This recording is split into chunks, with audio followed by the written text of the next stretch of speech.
lanjutannya kalau misalnya udah ngomongin keluarga, gimana caranya nambah keluarga Ustadz? Tentang poligami lagi nih Ustadz. Masya Allah.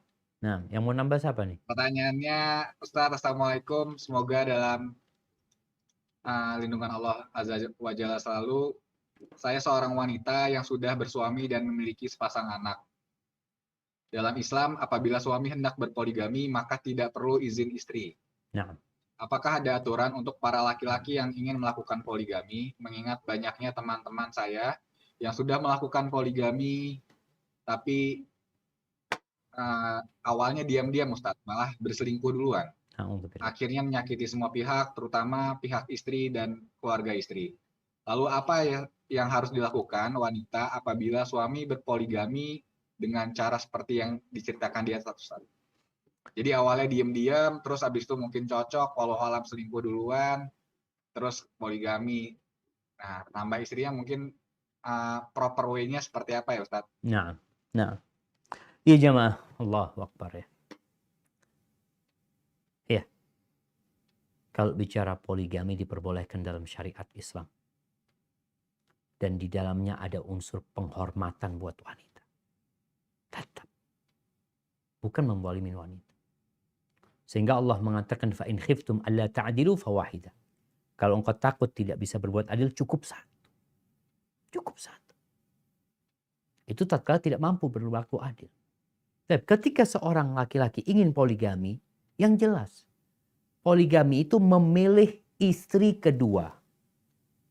Bagaimana cara memilih istri kedua, ketiga, keempat? Sama kriterianya. Yang agamanya yang baik. Tadi diceritakan kadang-kala nih awalnya dosa. Ketika poligami itu awalnya dosa, biasanya akan melahirkan dosa lagi. Awalnya dosa ya. Tadi mungkin selingkuh ini itu. Terus karena takut tambah banyak dosanya, akhirnya nikah. Ketika takut tambah banyak dosanya, bukan menikah. Apa? Tobat. Jangan engkau berpikir dengan engkau menikah dosanya selesai. Nggak ada ceritanya dosa itu selesai dengan menikah. Tapi dosa itu dihapuskan dengan bertobat kepada Allah Azza wa Jal. Bagi dosa zina. Maka hendaklah laki-laki ini bertobat kepada Allah Subhanahu wa taala ya, ketika mereka berzina lalu alasannya supaya nggak tambah dosa Ustaz anak nikah. Supaya nggak tambah dosa engkau bertobat kepada Allah Subhanahu wa taala. Tinggalkan itu perempuan. Itu kalau ingin diridhoin sama Allah Subhanahu wa taala. Kalau ingin menikah, boleh menikah, tapi dengan yang baik-baik dan engkau harus jadi orang baik pula. Ada kawan yang cerita ya, nikah dia punya istri dua, akhirnya istrinya habis semua dua-duanya.